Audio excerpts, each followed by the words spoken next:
Hey people, just thinking about some scriptures I've been reading lately.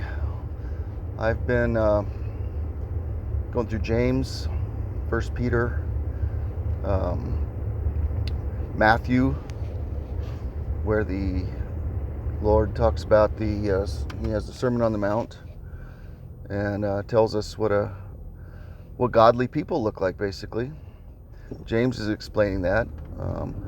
It's kind of and then I'm Proverbs, and I've just kind of putting action to my faith. I had a time about a year ago where I think I had really tried to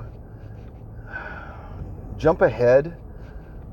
I think the foundation for a godly life has got to be a gift of righteousness from the Lord that comes to us freely by grace. That is not anything we earn, anything we can make God, stand up and be proud of, and tell God to pin a medal on our chest for being so great.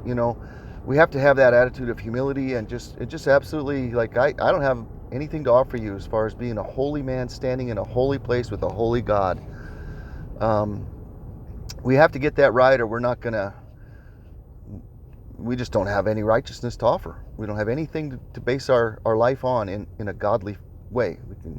We can do a lot of things in the world. We can make money and even have happy families and all that, but at the end, if we want to be able to say we've lived a godly life and look forward to living with the Creator that made all of us,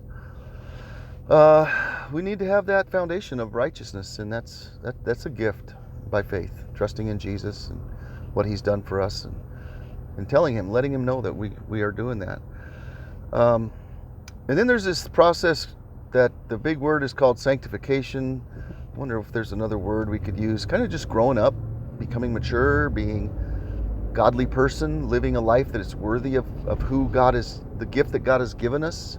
If you're born into a family that gives you lots of things and opportunities in life, it's kind of it's kind of sad when people squander that.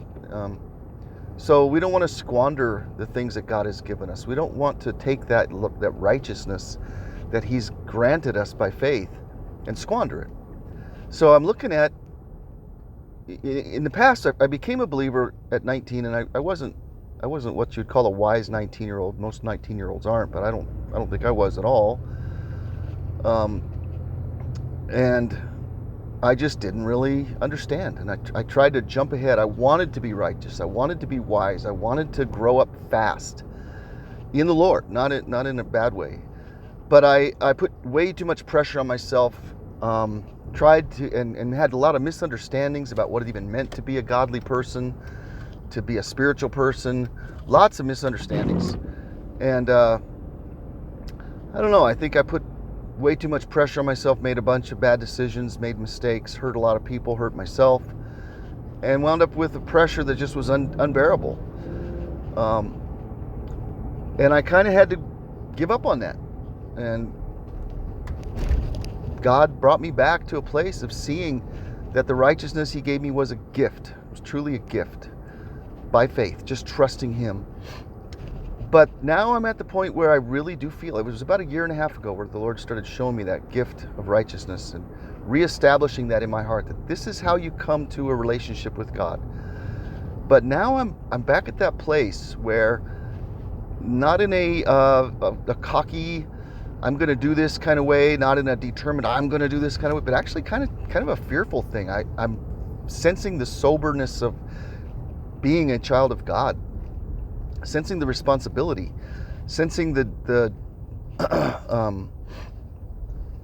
weight of it, and I think it's a good thing. It's kind of, I'm kind of humbled. I'm actually quite humbled by it, and I want to walk in it. I want to walk in the light that God's put within me.